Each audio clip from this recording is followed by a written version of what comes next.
Good morning, ladies and gentlemen. My name is Clay, and I am the Bucks believer. Khris Middleton made a buzzer beater to knock off the Miami Heat in Game 1 of the first round of the NBA playoffs yesterday, as the Bucks went home with a 109-107 victory. To see Khris call game in overtime for the Bucks was so incredible, and the shot that he made over Duncan Robinson had an extremely high degree of difficulty. So this was just a crazy game. I wasn't able to watch it until 11 p.m. because I was at a family event yesterday, and fortunately I had not had the game spoiled for me, so as I watched it late last night, I was seeing the events unfold just as anyone who was watching them live did. I had no idea what was going to happen, so when Jimmy Butler made the shot to send it to overtime, I was shocked, and then when Khris made the buzzer beater in overtime with just half a second remaining, I went absolutely nuts. I think I woke the whole house up with my screaming. But yeah, this was just an incredible game for the Bucks, and I'm so happy that I had the privilege of watching it without knowing how it ended. Khris had a solid game for Milwaukee, finishing with 27 points, 6 rebounds, and 6 assists on 10 for 22 shooting from the field, 3 for 9 shooting from the three-point line, and 4 for 6 shooting from the free throw line. But you could pretty much throw all those numbers away because Khris came through when the Bucks needed him to by knocking down that massive I guess it was a 2-point dagger at the end of overtime to sink the Heat. He shot it over Duncan Robinson. It was clear that the shot was going to go for him as he had the ball at the top of the key. I think someone came and set a screen for him. I only watched the replay one time, so I don't remember exactly what happened, but Khris pretty much found himself in his spot at the elbow. He took a fadeaway jumper over Duncan Robinson, and it was straight cash for Khris to have basically his second playoff buzzer beater of his NBA career, as he had a huge shot against the Boston Celtics in the first round of the 2018 NBA playoffs. So yeah, just a crazy shot from Khris, and a really good game from him overall, as a 27-point effort is what we will take from him every single night. On the other end of the court, we're going to talk about the defense for a little while here, because that's where the Bucks really came through in this game. They only put up 109 points in an overtime game, so clearly they were having a tough time manufacturing points on offense. But on the other end, I think they did a great job of guarding just about everything besides the three-point line, and that includes the way they defended Jimmy Butler. Butler ended up having a solid statistical night when you just look at the plain Big 3 box score stats, as he had 17 points, 10 rebounds, and 8 assists, but he was extremely inefficient in doing so, making just 4 of his 22 shots from the field, 2 of his 9 shots from the free throw line, although he did get to the free throw line 10 times, making 7 of those. But in addition to his inefficient shooting, he also had 6 turnovers. The Bucks were able to use their switching scheme on the defensive end of the court to great success against Butler. At all times, the Bucks were able to put an elite perimeter defender on him, and that made him very uncomfortable. Surprisingly, Giannis Antetokounmpo drew this matchup to start off the game, and Giannis did a solid job for the most part. At the last play of the fourth quarter, Giannis just got beat off the dribble by Jimmy, but that's going to happen. Butler's an incredible player, and he had a full side of the court cleared out for himself. Giannis had a hard time keeping him in front, but for the most part, that wasn't true, and Giannis did a great job of defending him. We also saw PJ Tucker and Drew Holiday get switched onto Jimmy for large portions of this game, and they both did a really nice job as well. PJ in particular, I thought, did a great job of standing up and not allowing Jimmy to post up on him, despite Jimmy having a couple inches of height advantage in that matchup. PJ stood strong and did not allow Jimmy to get closer to the rim, so Jimmy was forced to take difficult fadeaway shots, and he simply was not making those in today's game.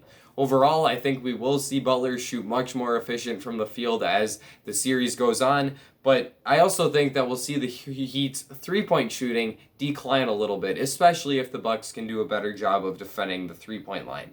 In this game, Miami shot 20 of 50 from beyond the arc, which is 40%, and Duncan Robinson in particular really made the Bucks pay with his three-point shot making, as he had 24 points on 7 for 13 three-point shooting, but he also got fouled on another three-point shot and ended up making all 3 free throws. So Robinson basically manufactured all 24 of his points off three-point shooting.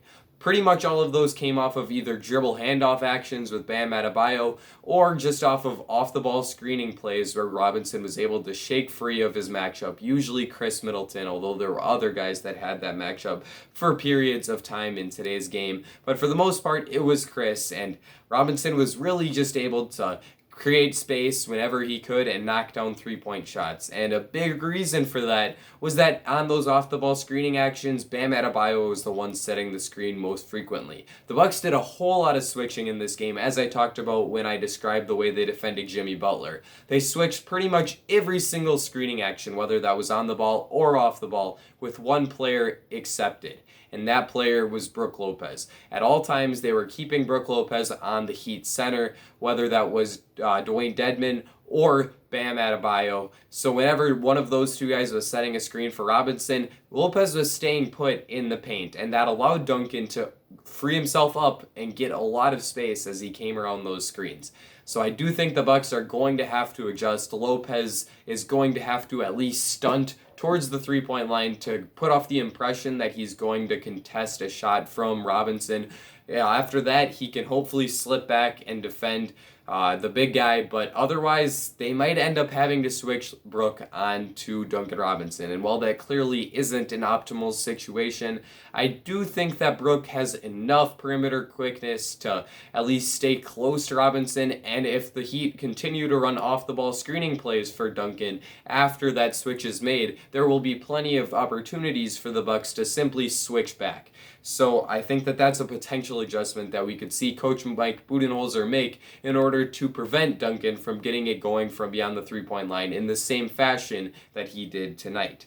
In addition to Duncan's hot three-point shooting game, Goran Dragic also had it going from beyond the arc for Miami. Seeing those two guys knocking down three-pointers the way they did tonight gave me some really tough flashbacks to last year's play in the bubble. But Dragic overall did so much more than just shoot three-pointers for the Heat. He had 25 points on 5 for 10 three-point shooting, but he also made 5 of his 7 two-pointers. So this was just a monster shooting performance from Dragic, and he made the Bucks pay on numerous occasions by just knocking down those jump shots that he did so similarly in last season's postseason.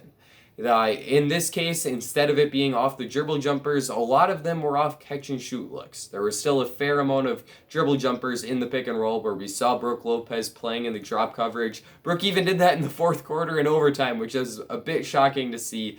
But Dragic made them pay for that. I think we're going to have to see Brook move a little bit closer to the level of the screen to prevent Goran from getting it going in the mid-range in the way that he did tonight. So there we go. That's another potential adjustment for Mike Budenholzer. A lot of these involve Brook Lopez on defense. And while I do think that Lopez did not do the best job on defense, he did a really nice job of being a help defender on Jimmy Butler and as the primary defender on Bam Adebayo, as he limited Bam to just 9 points on an extremely inefficient 4 for 15 shooting from the field. Brook was also terrific on the offensive end of the court, where he had 18 points and 8 rebounds while making 5 of his 10 shots from the field and 7 of his 8 free throws. Brook did a great job of establishing space for himself inside the paint, and when he does that, all it takes is a nice entry pass from one of the Bucks guards, and that allows Lopez to easily finish from the dunker spot. In this game, Lopez did a great job of doing that, and considering the height advantage he has on Bam Adebayo and the strength advantage he has on Dwayne Dedmon, I think that's an offensive look the Bucks could go to more frequently as the series goes on. It certainly wouldn't shock me if Lopez put up a random 25-point scoring night as this series continues. I especially think that they can exploit that matchup whenever they are able to get a switch onto Brook, and they did do that on a couple occasions tonight as well.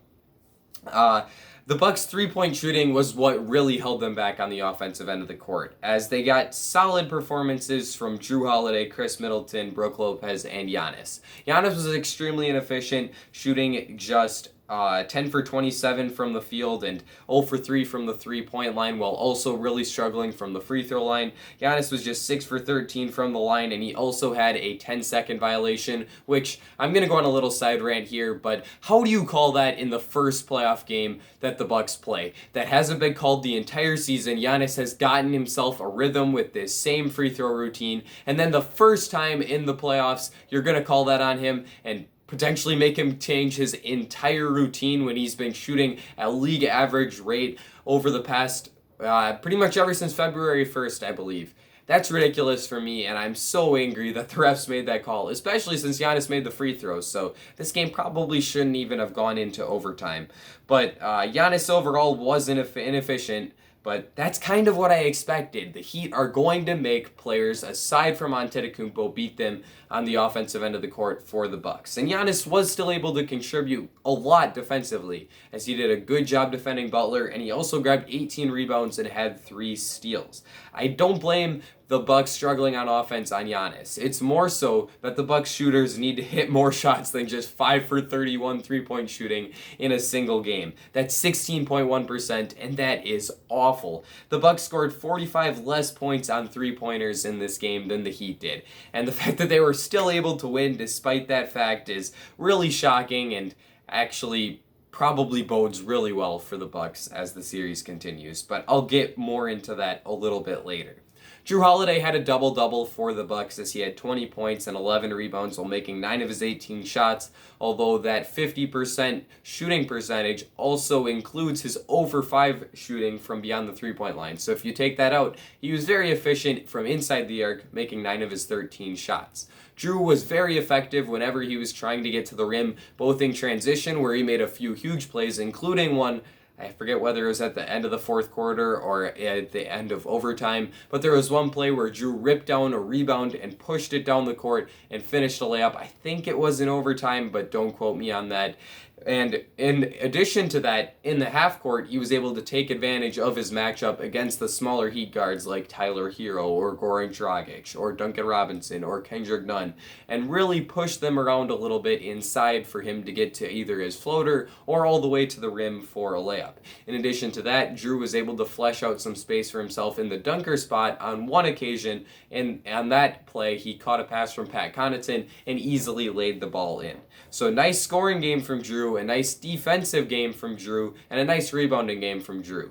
There's one key area of the game overall that he did not do so well in, and that is the passing game. Jrue had just 3 assists in this game to 5 turnovers, and he made a few costly errors that are mistakes that I've seen from him throughout the season quite frequently. The first of those is trying to throw alley-oops when it's simply not there.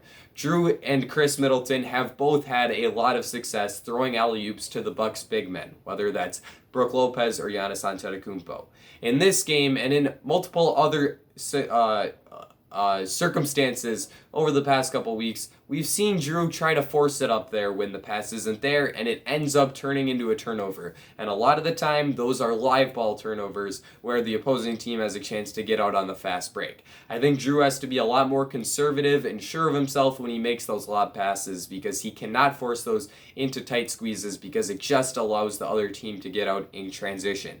In addition to those mistakes on lob passes, Jrue also makes a lot of plays where he finds himself caught in midair with no plan for what he's going to do with the basketball. Usually in those circumstances, he ends up getting rid of the ball, and unfortunately, it ends up in the hands of the opposing team a lot of the time. Similar to the poor lob passes, those are usually live ball turnovers, so they allow the opposing team to get out in transition. Definitely not what you want if you are the Bucks. So with Jrue, he's going to have to clean up his passing and make better decisions. 3 assists to 5 turnovers is not acceptable from your point guard, especially when that's an area that I had some pretty solid expectations for Jrue heading into the season, and he mostly made do on those, having multiple 10-plus assist games down the stretch of the year. So this isn't necessarily something I'm worried about with Jrue. It's simply something that I noticed in this game that I think he needs to improve as the series goes on. The last player I want to talk about is Bobby Portis, as Portis was someone I had a lot of worries about coming into the playoffs. In this game, he wasn't terrific, as he was -4 in his 17 minutes of play, but he showed enough on the offensive end for me to at least retract my prior statements that he might be unplayable in the playoffs. Bobby was able to get to his spots as a scorer, and he knocked down a mid-range jumper, made a few floaters, including a shot that beat the buzzer heading into halftime, and he also was able to get all the way to the rim on a couple rim runs. He finished one of those. So overall, a game with 8 points, 4 rebounds on 4 for 6 shooting, where he was only targeted in the pick and roll on like 3 or 4 occasions and wasn't necessarily exploited as terribly as I thought he would be on defense. That's about all you can ask for Bobby. So I'm not as worried about him as I was coming into this game. And the same is true with Bryn Forbes, who actually got switched onto Jimmy Butler a few times and held his own there. My overall takeaways from this game, I'm sorry if this was a little all over the place, but I had so much that I wanted to talk about in this game, as it was the start of the playoffs, baby, and it was so fun to see the Bucks come away with a huge win. This was a great and surprisingly convincing win for the Bucks, and I will explain why I think that this is a great indicator that the Bucks are going to be able to win this series easily. Think maybe 5 or maybe even a sweep. So the Bucks shot terribly from both the three-point line, as I said before, 16%, and from the free throw line, where they were around 60% for the game, and yet they still won. It didn't matter that they shot so poorly because of the excellent defense they played, particularly their excellent interior defense. I also think that we could see some regression from the Heat's three-point shooters and improvement from the Bucks' three-point shooters. So if that happens, puts the Bucks on a great track to win. And Khris Middleton also once again proved that he's capable of hitting huge shots in the clutch in the postseason. So while some people may be concerned about how close this game was for the Bucks, I'm coming away from this thinking that they played quite poorly and were still able to win in a hard-fought overtime contest. So for me, this simply reaffirms that the Bucks will win in 5 or 6 games, and I'm not particularly worried about the Heat. The Brooklyn Nets, well, that's another story. But today, we're talking about the series against Miami, and I'm feeling pretty good heading into Game 2 on Monday night. Let me know what you thought of this game in the comment section down below. Khris Middleton hype, baby. Be sure to leave a like and subscribe, especially if you are a fellow Bucks believer. This is the place for you. I think that I've covered everything that I wanted to cover, so that's going to be it for me. Ladies and gentlemen, I will see you all again very